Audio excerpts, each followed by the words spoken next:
A very good evening, a warm welcome to Dan Really Likes Wine, presented by Norman Goodfellows, and welcome to something that might look a little familiar if you were with us on the show earlier on this week. This is the suburb of Pevki in northern Athens, and it is home not just to my parents-in-law, but also to about 85,000 very enthusiastic Greek crickets, the Tizirios, Cikadas, which are the orchestra playing in the background that you can probably pick up, adding a little Greek authenticity to this evening's show. It's a sound that the moment I hear it, I know I am back in Athens with my wife's Greek family, and that means it's time to start exploring, amongst other things, the wines of Greece. Now, last year, through the month of August, we did all 8 of the month's shows from Greece with a selection of winemakers, and what really came to the fore last year was just how impressive Greek wine has become. Now, there was always some pretty good white wine. Red wine was kind of hit and miss, and some of it was very much more miss than hit.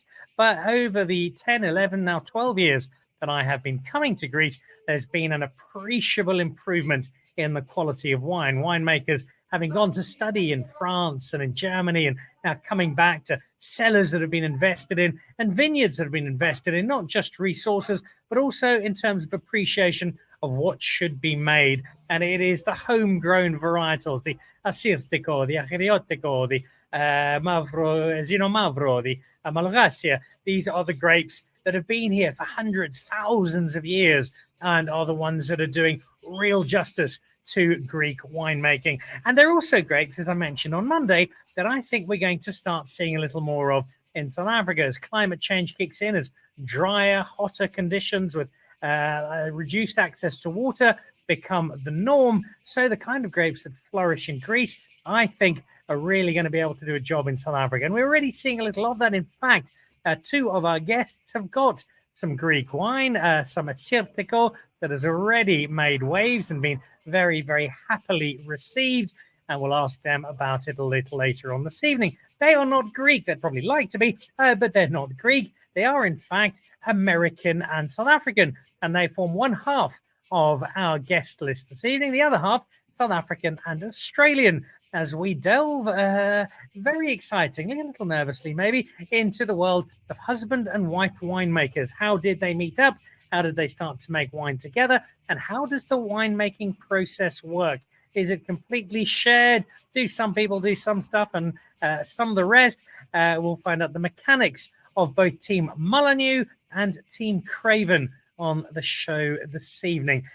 2 very influential women in South African wine in Women's Month, alongside 2 fellow winemakers who together make up 2 teams who consistently deliver quite outstanding wine. So that is the show this evening. I'm really excited to chat to both the Mullineux and to the Cravens. Before we do that, though, let's jump into some of the latest wine news.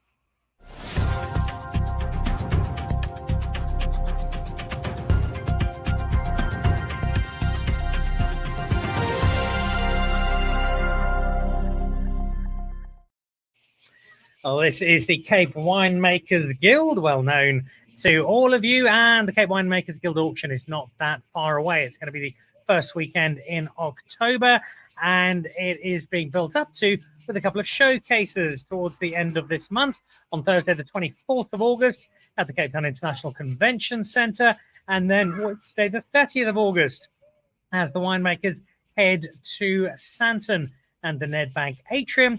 It's a chance to try the wine that's going to be up for auction this year, to meet the winemakers themselves, find out why they've decided on a particular variety, a particular style as their contribution to this year's auction, and then also to find out what the art is all about. You'll see that on the screen in front of you, some rather postmodern looking imagery amongst the wine glasses.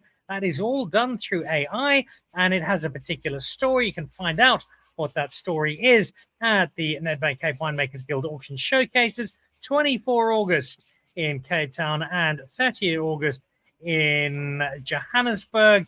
There are limited tickets. Head online to Cape Winemakers Guild. Get yourself a couple before they sell out. Now, the Ex Animo Wine Fair. This is also later this month, the 26th of August. Sadly, I'm just missing this. I shall still be marooned in Greece. But if you're in Johannesburg, it has become a real fixture on the wine calendar in Gauteng, the Victoria Yards, Johannesburg, just opposite Nando's HQ. And I love that. Appellation Johannesburg Contrôlée. Only 495 Rand. Parking is secure. There'll be food.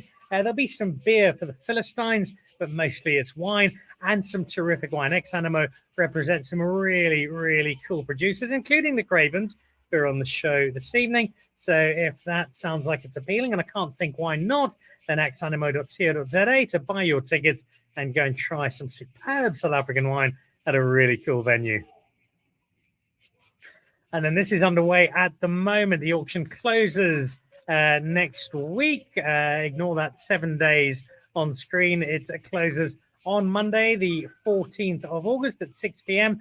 And there's some really cool opportunities here, either to own some iconic GS66 as per picture, or some of the GS68, the other vintage of consequence there from George Spiess and his near mythical wine. There's a lot of wine on there from 1973. If it's your 50th birthday this year, then some vintages to look out for there, including Chateau Libertas. I think it's some Zonneblum there as well. Quite a lot of the Van der Constant from Plain Constantia.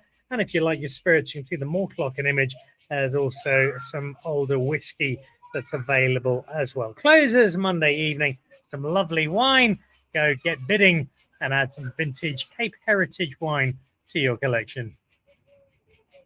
All right, well, our guests this evening are two teams of wife and husband who work together to produce some of South Africa's most exceptional wine. One is a heavyweight name in South African wine, the other one of the most exciting boutique producers in the country, and together they form a really exciting part of the South African wine offering.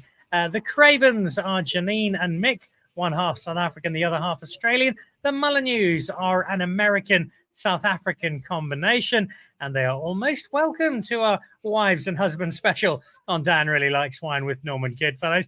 Guys, welcome. Lovely to have you on the show, and thank you very, very much for joining us. I see we have a full house of Cravens. Mick has just arrived. We also have a full house of Mullineux. So let's jump over to regulars on the show. Chris and Andrea, lovely to have you on the show. Take us back to that very, very first moment. And I'm fascinated to know, with most couples, they meet each other for the first time and, she made me laugh. He was really good looking. Was this, Chris and Andrea, more a case of, I love the way he talks about Chardonnay. Oh, he makes such good Pinot Noir. What was the magic first up? Well, it's actually interesting. Our paths crossed a few times when I was in South Africa for an internship in 2004. But we didn't really meet until we were both taking a train to a wine festival in Champagne. And we got off at the same station. It turned out we were staying at the same Champagne house for a week. And Chris actually wooed me with some homemade cheese. But no, it was pretty amazing because we, just jumped right into the love of wine together. We explored Champagne. We rode horses in Chablis. It was kind of a very storybook romancy, but we got spend a lot of time together, getting to know each other and the wines we loved. So there was definitely a double bonding. I'm presuming the cheese was the edible sort and not Chris's pickup lines as you got to know each other. Chris, what was it about Andrea that created that spark? I mean, Andrea, I think the main thing is we were both at that kind of internship in France, both working in the south of France. I was in Bandol and Andrea was working in Châteauneuf. And I think we just share this passion for Mediterranean cuisine, Mediterranean food, Mediterranean lifestyle, warmth, fun, energy. So I think that drew me to Andrea's personality straight away. But we also ended up spending that whole 3-month period. Any spare time I had, I would take a train up to Châteauneuf, where Andrea would come down and spend a weekend with me at Bandol. And we had the most fun you can ever have. And by the end of it, we were properly in love. So it was a very special 3 months. Having a 35-hour work week when you're an intern in France is very conducive to be able to do a lot of little side trips and bond. Romance clearly flourished, and it has held strong many many years later. In terms of that initial getting to know each other properly, how much of a similarity of wine philosophy, shared love of particular wines was there, and how important was it that there was a grape that you loved that the other one loved, or you didn't really like and the other one wasn't so keen on as well? Was that a factor in falling in love? Yeah, I mean, I think the fact that we had such a big connection or passion in Mediterranean things, so Mediterranean climate or food, but also wines, whether it's Syrah, Grenache, or where you are now, so Certico or some of the wines from southern Italy, they really are what we absolutely adore and love. So I think that the fact that we both share that means we can share that love at home when we're cooking or enjoying wine, but also it gives us a lot of kind of coherence and focus at work. So we're both really pulling in the same direction. So it actually makes our life a dream. It's very easy. I know what Andrea's tastes are and what she wants to achieve in the winery or vineyards are pretty much exactly what I'm looking for. So it actually really makes our life very, very easy. Yeah. It was like the further north we traveled up the Rhone Valley together, the closer our passion connected. Yeah. I love the way that wine has brought two great winemakers together. It then brought them to South Africa. We'll find out why in a second. Let's go over to our other love-struck winemaking couple in Mick and Jeanine. And if couple number one, sounds like a game show, this, doesn't it, came out of France. This was a meeting in Sonoma, Mick and Jeanine, if I'm not mistaken. 100% correct. Yeah. So not far from where Andrea grew up, which is kind of interesting. Yeah, I guess we're both there in 2007, working harvest, and we kind of met at a random conference. Well, it's sort of a conference, and it was that sort of fateful time around when some dodgy team won a World Cup. And me being from Australia, Adelaide, Australia, I had no concept of what rugby was, or wasn't really interested, but I saw this pretty young South African girl and thought I'd try and pretend what I knew about rugby. So that's kind of how I tried to woo her. She immediately knew I had no idea what rugby was. But yeah, it kind of went on from there in a way. We had other mutual interests, I guess. Yeah. Jeanine, what are your first recollections, Ben? And what were your initial thoughts, given that bringing an Australian back to South Africa, generally something that's going to be frowned upon? Yeah, that was indeed quite a big challenge. But Mick had heights on his side. He walked through the door, met my brothers, the three older brothers, and they took one look at him, this giant Australian, and they shut their mouths and just accepted him and have loved him ever since. But yeah, that was, they did have some plans to make it hard for you. Yeah. What about the shared love of wine? How similar were the interests? How different? And how did that spark an interest between the two of you? Well, initially we were actually quite interested in different varieties. You were more on a sort of Pinot Noir and Chardonnay sort of journey, and you went to Burgundy. I went to the Rhone. True. So I was more sort of Syrah and Grenache, but I think we had a mutual love of the same styles of wine. And that sort of grew as we traveled through different countries together. It's funny, we've had a very similar, the whole way through. I mean, if you look at the wines we liked 10 years ago, they're the same wines we couldn't stand right now. So it's like we've always had a common sort of like of wine and wine styles, but it's actually changed. We've changed together over the last 10, 15 years, which is quite interesting. I think that's probably a good reason why we're still speak to each other really and actually make wine and somewhat solvent, which is good. So I think it's just shows that, if you do have common interests, it can be a very easy thing to do, just sort of harmonious sort of life and wine together. Yeah. And given you've got such a strong shared interest that directs a big chunk of your respective lives, is that all the conversation is about? Or other times actually you're sick and tired of talking about wine and you just want to talk about something that's away from the wine world together? Yeah, it's children now. It's just this kind of...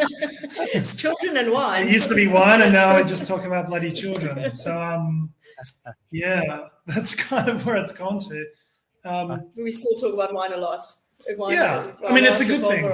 It's the beauty of the industry it's an industry that a lot of us are really passionate about. So it's sort of goes beyond that. It's not just a job, which is the beauty of it. Also, it's very hard to find a winemaker that doesn't like food. So we're always cooking and talking about food and that side of things. So yeah, life's pretty peachy for the most of it. Well, as it is for those of us who have access to your wine in South Africa, because you've developed a very strong brand, very exciting brand, and a brand that's not afraid to delve into varietals and styles that are a little off the beaten track, and all the better for it, which couldn't have happened if you didn't come back to South Africa. How much of a debate was there in terms of where Team Craven would settle down and what you would decide to do? It was actually not much of a debate. I came and worked in 2010 for Harvest up at Takara, so I got an insight into the place before. Was it 2009? I can't remember what it was. So I'd already seen the place, loved the place. Obviously, Jeanine's family were quite accommodating, and it was kind of around then that the guys like Chris and Andrea, the Swartland was probably a major reason as well. We went up, and I guess the first people we really met were the Hawkins, Craig and Carla, and then they sort of introduced us into the network of the Swartland network. And I think in Australia, obviously there's a really strong sort of cohesive thing that's happening over there. But I think just around that sort of 2010 time, there was a huge sort of revolution, if you want to call it that, the Swartland vibe. I just think it was such an exciting time here that it wasn't really much of a argument or choice. I was more than happy to come over here. So it was, we just kind of made the decision together. It wasn't like we considered too many other options. No, it made the most sense. We don't need to wax lyrical about how exciting a wine region it is, and sort of to get involved here and do our own thing. And it was kind of a, fait accompli, really. No brainer. Yeah. So the Cravens made their way to South Africa, so began a great wine journey. We'll check in on that journey in a moment. Back to the Mullineux, though. And what about the decision there? Because, Andrea, you've got a Californian home and heritage. You'd both spent time in France. There were probably myriad options open to you. Why the decision to settle on South Africa, and how tough a one? How much arm wrestling was there around it? Well, I only found out recently that both Chris and Jeanine are part of a government-led population recruitment program within South Africa, and they must bring as many foreigners over as possible. But besides that, it's actually a really gorgeous country and just incredible opportunities for the amazing established vineyards were here that we had access to, and in the Swartland, the other farmers were just so welcoming and warm and accepting, and so to have two people that weren't originally from families from the wine industry and to be accepted into a community like that, I think is quite rare anywhere around the world. And we did look. We looked at California. We considered France. But the combination of quality of vineyards and lifestyle and just incredible communities is what made South Africa and the Swartland a no-brainer. Yeah, and I think also there were just incredible opportunities. Andrea often talks about how the fact that she feels like she's almost living the American dream in South Africa. It still is. South Africa still isn't a country of amazing opportunities if you're willing to knuckle down and work hard. There's obviously tons of challenges, but there are incredible opportunities here. And back when we started in 2007, it was almost even more so. The Swartland where we moved was completely unknown as a region.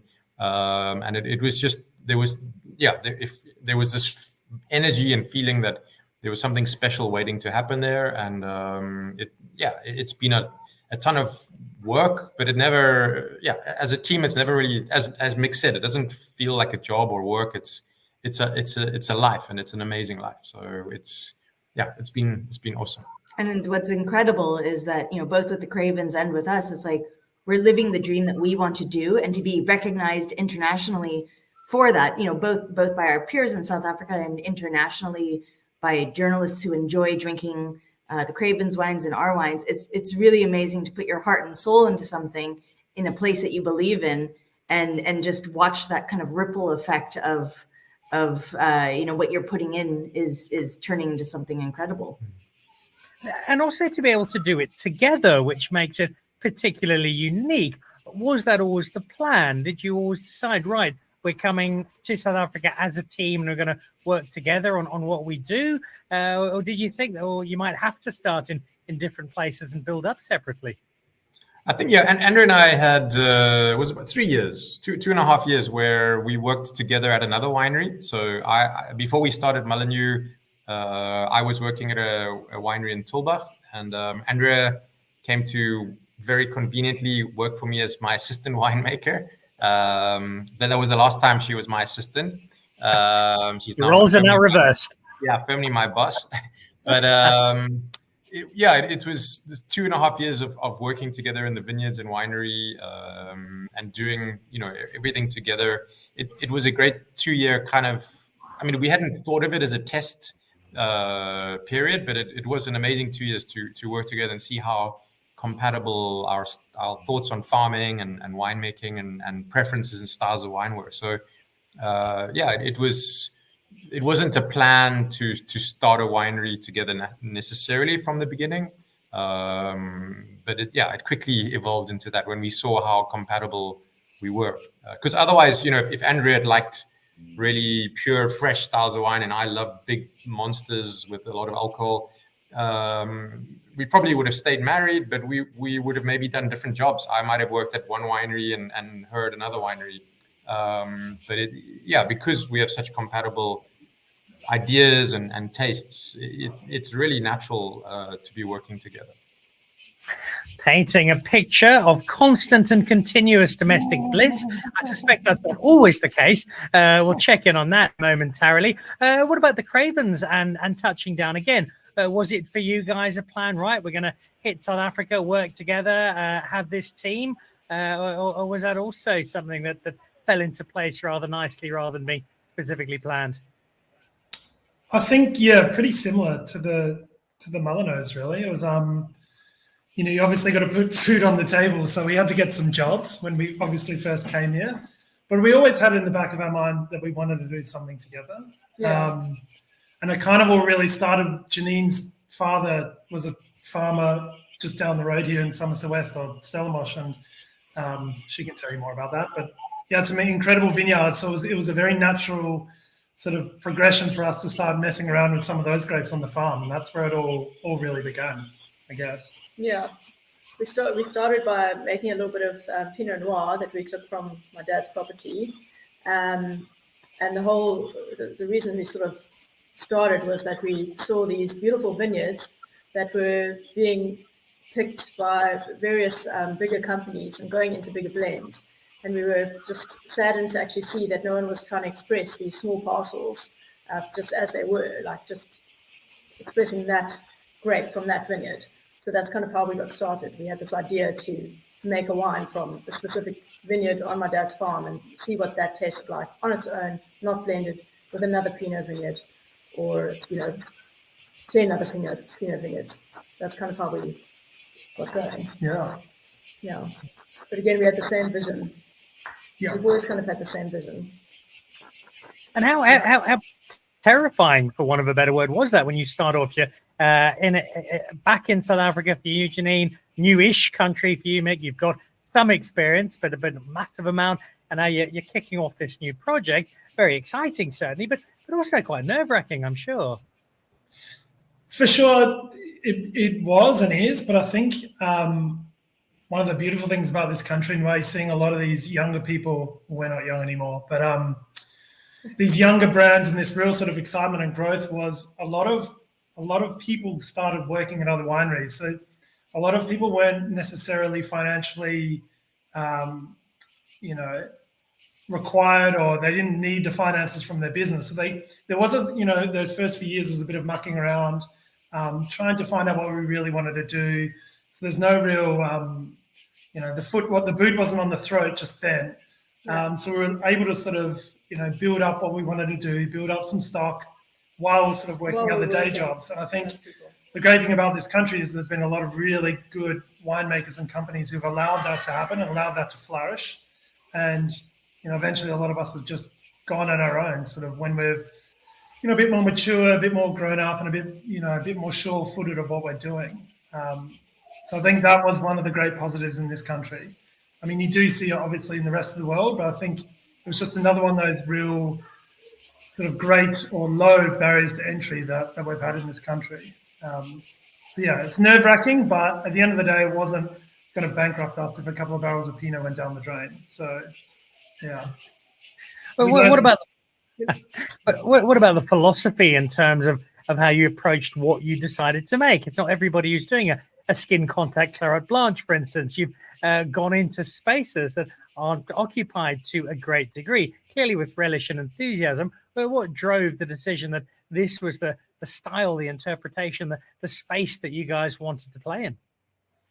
I guess it was we weren't exactly creating history or anything. A lot of what we do now and what a lot of other people do has been done for centuries outside of the world, outside of South Africa. I think for us, just been traveling and working all around the world, we've seen lots of different styles and how things are made, and while they might not have been done here, they've been done around the world. We always loved in textural wine. Texture has always been a big thing for both of us. Like texture of the wine, and you get a lot of that from skin contact. You can get that element. Yeah, and I think at the end of the day, for us, it's always about, and I'm sure it's for Chris and Andrea and a lot of people, we're in a very fortunate position where we're able to make wines that we first and foremost want to drink and actually enjoy ourselves. We're not making wine for anyone. There's no marketing team telling us what we need to make. I think that sort of obviously helps. And, we, the early days, we weren't exactly making typical Stellenbosch wine. But for us, it was always what we loved doing. And we knew that it was always the right thing to do for us. And, I think if you just keep persisting, it kind of pays off in a way. It very clearly has, as it has for Team Mullineux. Has it been, Chris and Andrea, and I'm watching you very closely and looking you both in the eyes, has it been one long, happy, romantic, joyful skip through the fields of wine as you create anything? Or is there just ever so occasionally just a very slight fraying of the nerves as you have to work so closely together on what is, especially at times like harvest, such a big and intense world? We actually work pretty incredibly together. It's, because what we do complements each other, but we both have different strengths that the other one is not as strong at, and then vice versa as well. And so we've really learned over the years to trust the other person to be able to play on those strengths. And we're also then not afraid to communicate to each other about oof, I can't handle this part. Can you handle this part?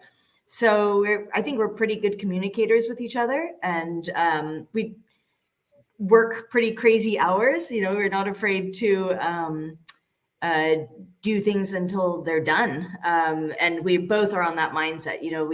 We shut off when it's important to shut off, but for the most part, we're just trying to do the best we can in the vineyards and the winery, running the business from from all three pillars of sustainability. So, because we're on the same wavelength for that, as long as we're both doing the best we can, we're pretty happy. Yeah, I think when we started out, we did everything together. We were just two employees in the company.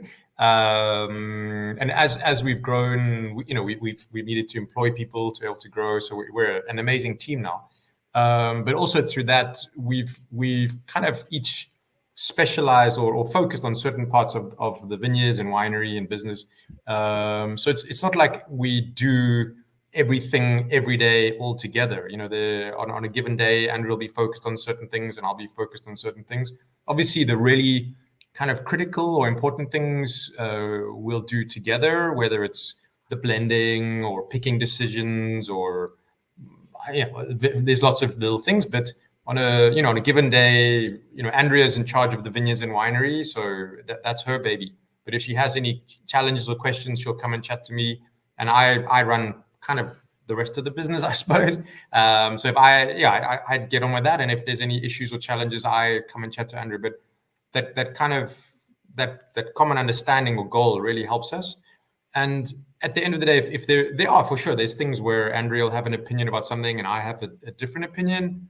And it's kind of, it might sound cliched, but it's really the one of us who feels the strongest about that point or that thing is the one who, I wouldn't say wins, but that's the way that decision gets made. So yeah, for sure, we discuss, debate certain things, but it's honestly, it's weird. Like we never had a fight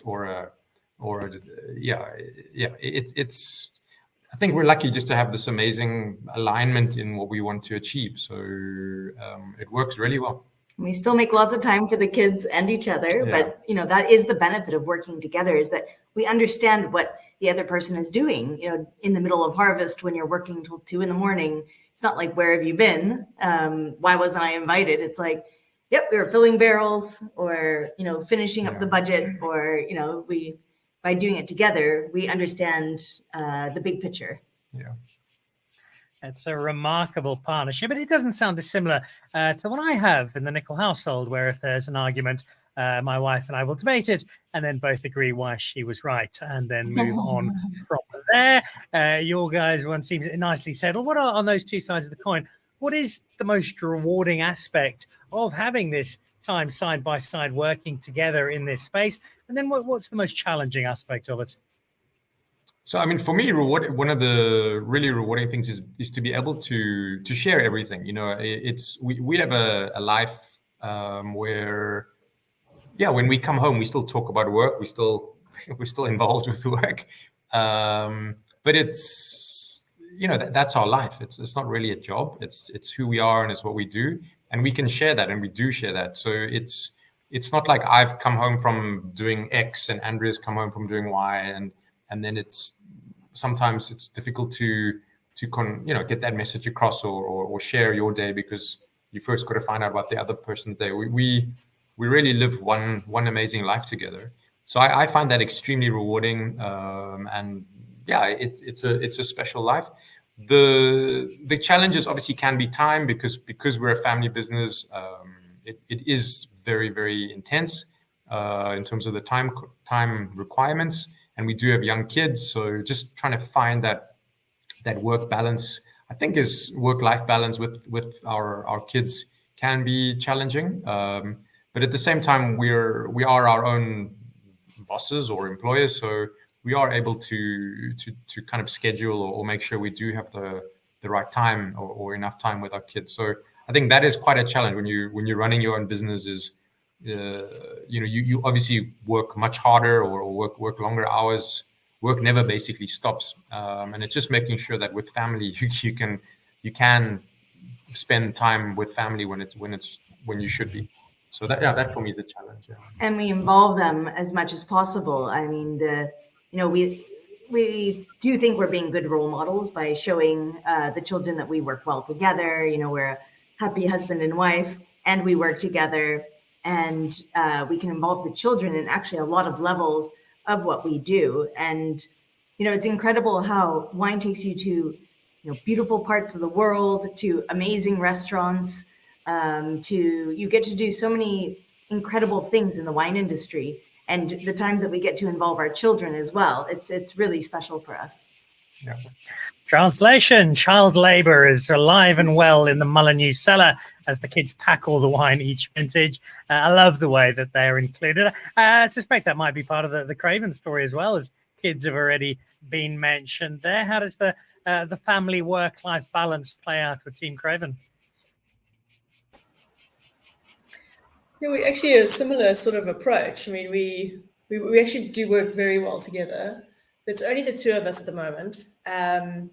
Harvest is probably, for me, by far the best time. I mean, we really, cellar just functions. We work very well as a team.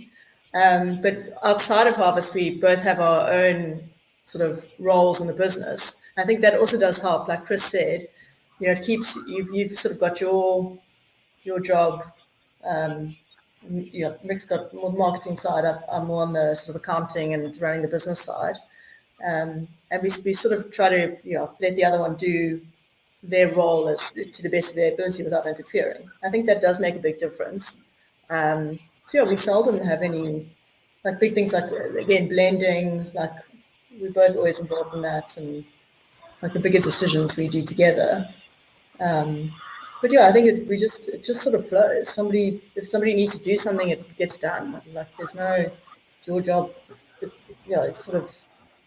I think Chris makes such a good point, and I always think about this. It's like I always saw the biggest challenge is trying to switch off from, when you get home or whatever, to not talk about work. But the thing is, as Chris says, it's not our work. It's kind of our life, and we do it because we love it. And it's, we're lucky enough to have found something we love doing, and it's, we can sit here and talk about wine or whatever for 2 hours to each other over dinner, and it's not like we haven't really discussed work.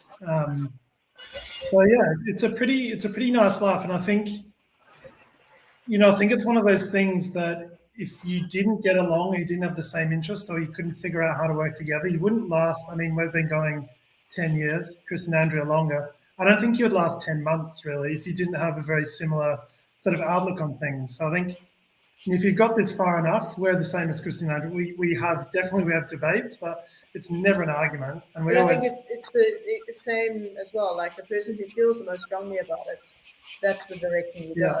And there's a reason they feel strongly, and it just doesn't seem to work. Without even thinking about it, it just functions.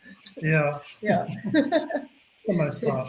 But I think you're right. The major thing is that I never think of it as work. I feel like when we come home and we have to discuss some part of the business, it's just natural. It doesn't feel forced or like it's annoying and make a different hour for it or a different time. It just flows. To be honest, the biggest challenge is if I'm going to a dinner or Janine's going out or something, and it's like, what wine can I take from our cellar that Jeanine won't know I've taken? That's probably the only challenge. That mutual love for wine. It's like, I don't want her to miss out on this, or will she care if she misses out on this bottle? So that's probably the biggest challenge at all, really. Thankfully, she doesn't know what's really in there, so it's great. It's one thing I keep going. Yeah. In a wine couple, I think that's something that could end a marriage. You dragged the GF66. I can't believe it.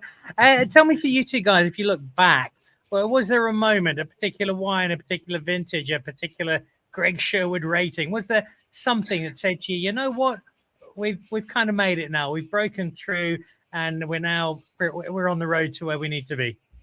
Jeez, that's a tough one. It's very tricky. I think actually, for me, it's probably sort of quite, I don't want to mention names, but there were two winemakers who asked to swap wine with us that we thought would never be interested in our wine. And I think that for me was a big moment. I can't wait to hear who they were. It's going to be funny.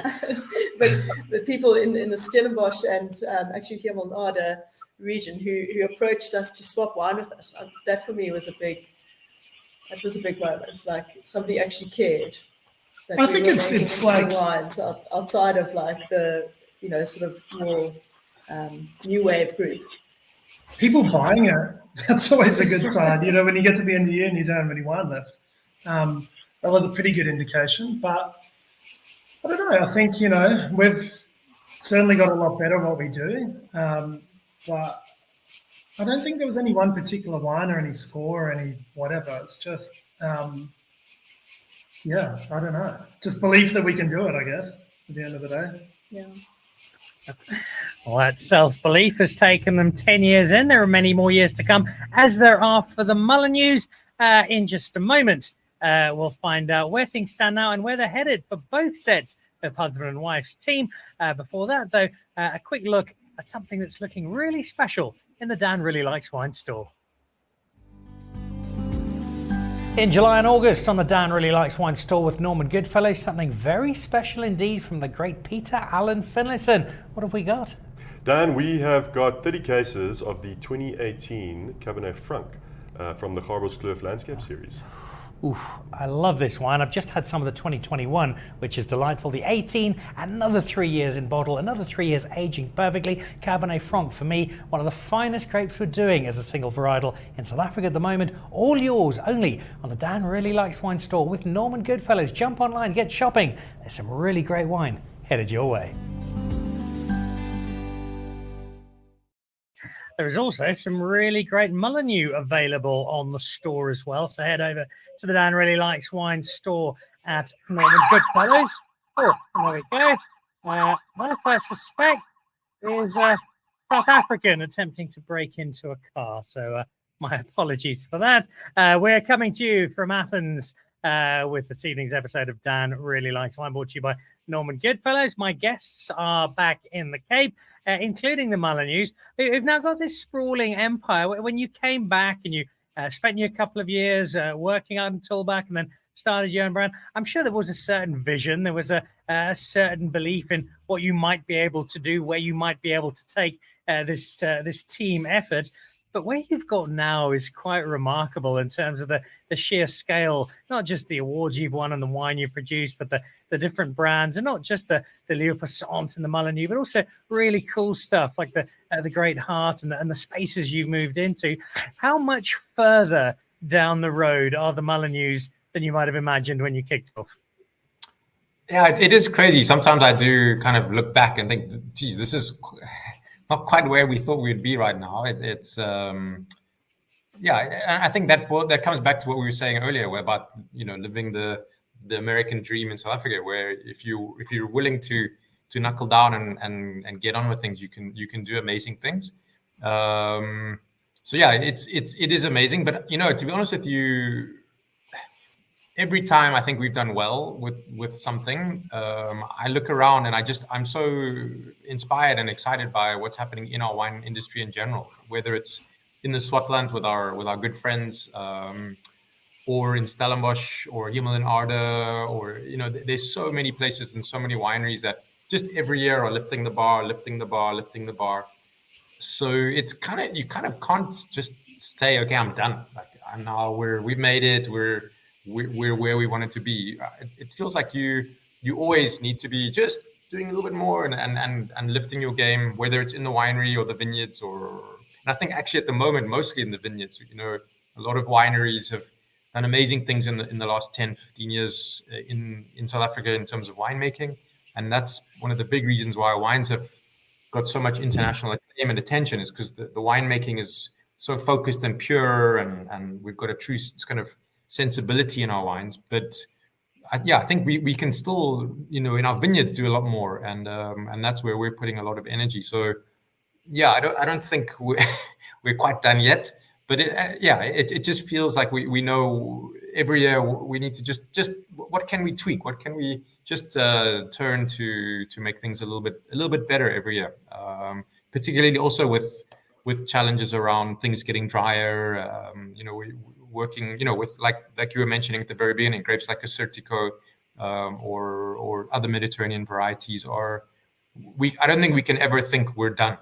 We need to keep constantly tweaking things, and that's what makes it so exciting and interesting. Yeah, and we've always very much believed in the three pillars of sustainability. So social sustainability, really looking after our employees and therefore the communities. Environmental sustainability, we farm regenerative organically, and then it all has to make business sense too. So I'm often, it's going to sound like a weird inspiration, but there was that Eminem movie 8 Mile, where at the end he wins this like rap competition and everyone's like, what are you going to do now, Eminem? Even though his name's not Eminem in the movie. And he's like, I got to go back to work, man. And that's exactly like how we feel. Like if we get a particular accolade, it's like, okay, we need to work that much harder to make sure that it's all sustainable around it too, and just keep trying to make things better.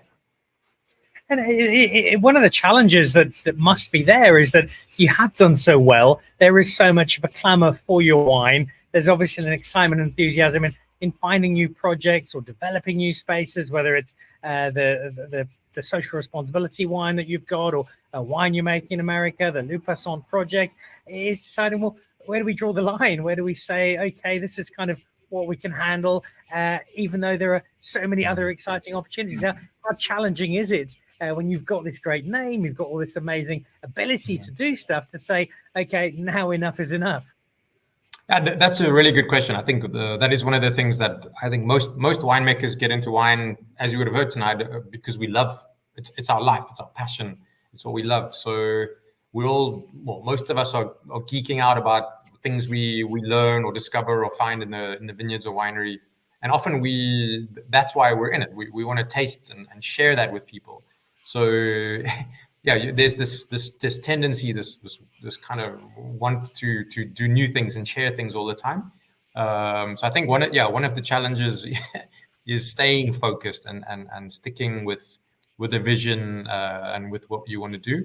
But I think that's common or true for all winemakers, not just husband and wife teams, where there's just so many ideas brewing and so many things you'd like to try, things you'd like to do, that keeping focused is often one of the hardest things to do.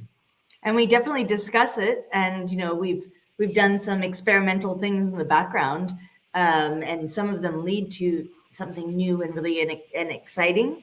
Because at the end of the day, when you're in the wine industry, you're usually a combination between a scientist, an artist, and a business person. And so there's a lot of creativity in what we do. So it would be impossible to not want to try new things. But as Chris said, it's important to know, is this going to make things better, or is this where we draw the line? But what about that challenge for the Cravens? You're a very small team. You share the creativity. That's very clear. You also have to manage the delights of running a business. How is that juggle for you? And how do you see that the brand going forward? Is it in a comfortable space, or are you looking to expand, to build, to grow it further? I think for us, we're both, I guess we're in year 9 now. The first 5 or 6 years, or 10, the first 5 or 6 years of that, or 7 years, it was kind of not a side business, but we were working for other people. So while it was very much focused and clear, we also had other focuses that we needed to do to get paid for. So it's only really been in the last 3 or 4 years that it's become much more focused, and moving to a new winery, I've got our own space and all that. So for us right now, it's actually about just consolidating what we're doing more than anything. Trying to sort of focus on what, that we've got the 6 wines for Craven now. Yeah. We tried a whole bunch of different things, as Chris and Andrea were saying. It's great fun to muck around with different grapes and do different things. So right now, it's all about focusing on what we're doing and trying to make what we're doing better. We've never been one for 5-year plans or 10-year plans. I don't think we've ever made a plan ever, except maybe year to year. And that's probably a big downfall. But I think, for us, as much as we say, obviously, it isn't a job or whatever, we really strive to find that sort of work-home life balance. For us with 2 young children, we want to be as much involved with those little 2 people as possible. So, there are great opportunities, but, you always got to think about the opportunity cost of that new thing. What is that going to put to our business, or what's that going to take away from our life? We've got this great, incredible life of doing what we want, making wine for a living, family. So how do we make that all sort of figure out? I think for now we're pretty content. We're just trying to make our wines as good as we get, to the best of our ability. Yeah. And we're trying to improve what we currently have. There's always ideas. There's always things in the future. But right now it's sort of in a bit of not a holding pattern, but it's just about focusing in on doing what we're doing and doing it better, I think. That's probably it. Yeah, trying to improve the current vineyards and all that, yeah. There's been a recurring theme in the conversation of that sense of quality and of making the very best wine that you can, but also producing wine that you guys like to drink. As you move forward, how much of the journey ahead is dictated by this is the kind of wine we like, and to what extent do you cock an ear to the market and have a look at what people are liking to drink and influencing perhaps some of the choices, some of the styles you might make? I think we're in a lucky position where we don't make a lot of wine. So, we make whatever, not 7-figure amount of bottles, but it's a smaller amount of bottles. So we don't need that many people to buy it, really. So we're lucky enough to literally make what we want to make. I think we're always evolving. Our palate's always evolving, not drastically, but I think over time you do start to realize maybe, that was a bit aggressive. That was picked maybe 2 months too early or something stupid like that. But I think for us, it's all about sort of obviously making what we want to drink. I think there'll always be, at the end of the day, if the wine's good enough, there's always a market for it.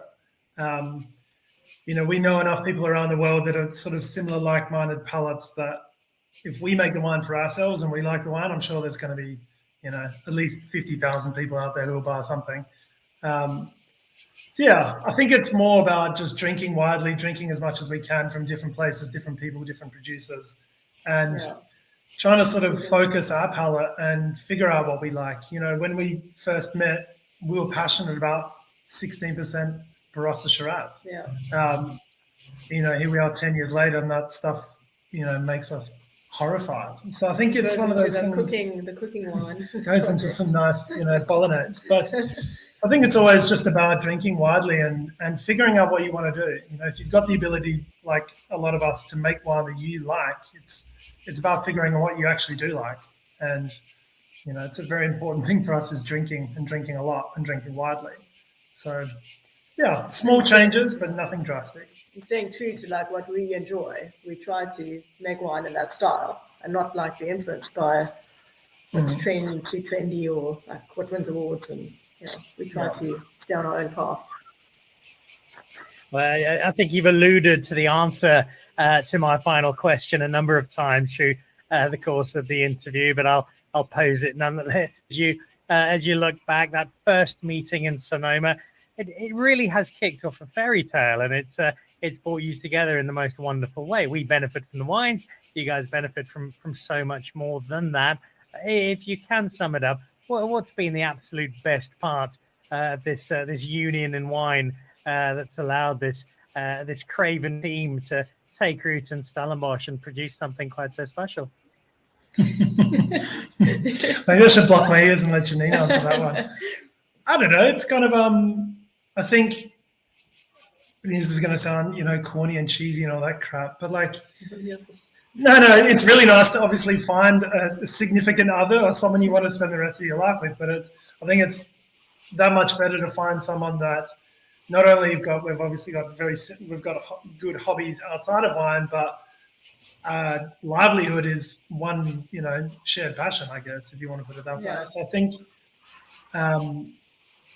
there's obviously pros and cons, but I think the pros are 99 and the cons are 1. So I think it's just we're very fortunate, lucky to have found each other and have been able to create a nice little business for us and our family and do what we love and meet great people and have a great life, even if it's in South Africa. That's fine. You love it. And allowing the rest of us to drink some wonderful wine as a result. One very last one for you both, very quickly, Cravens. A wine that we should be looking out for, something new, something exciting, something you've conjured up that's going to wow us and make us even more adoring of you both than we already are? A wine we're making? Correct. Or in this country? I know wine you guys are making. I think probably the only next thing on the horizon will be a Grenache. That's kind of all we can say. Yeah. Maybe not this year, maybe next year. We've had a vineyard planted about 10 years ago or 8 years ago. Whatever. About 8 years ago that is the next on the horizon for us. We're just waiting for the right time. So, yeah. Watch this space. All right, put that one down on the list, and I'm probably going down a proper rabbit hole here. But Mullineux, is there something out of the wide range that you guys joined architects over that we should be getting particularly excited about? I mean, yeah, that's a difficult, not a difficult question. I think, we try and only make wines that or bottle wines that we love to drink. I'm just going to say what's in our glass, right? That's our schist syrup. There you go. This is from our home vineyard at Roundstone. It's as Andrea mentioned, a vineyard we're in conversion to certified organic at the moment. We've always had a very, very soft spot for it. And it's been a vineyard we put a lot of love and effort into. And it just seems to be rewarding us every year just a little bit and a little bit more. So look out for the new vintage, which is actually being released in 2 weeks' time. So 2021 is very special. All right. Marketing 101. All right, we'll see if we can sneak some of that into Norman Goodfellows as well, although it's always a bit of a fight to get hold of some Mullineux, as it is the Craven for very good reason. We have 2 teams who are making quite outstanding wine, and it's a wonderful example of 2 South Africans who've taken 2 foreigners from lesser third world nations under their wings, brought them into our winemaking community, and brought the very best out of them. Team Mullineux, Team Craven, guys, thank you so much. It's been an absolute delight having the 4 of you on the show, sharing some wine, but also sharing some very personal stories. And thank you for that. Thank you for making terrific wine and giving us so much enjoyment from it, but also for giving us 2 quite wonderful stories within our wine community. So greatly appreciated. I'm off to find some wine to celebrate this evening with, and look forward to more wine from both of you and having you all back on the show again soon. And until then, enjoy your wine, and I look forward to more glasses with all of you soon. Cool. Cheers. Thank you. Cheers.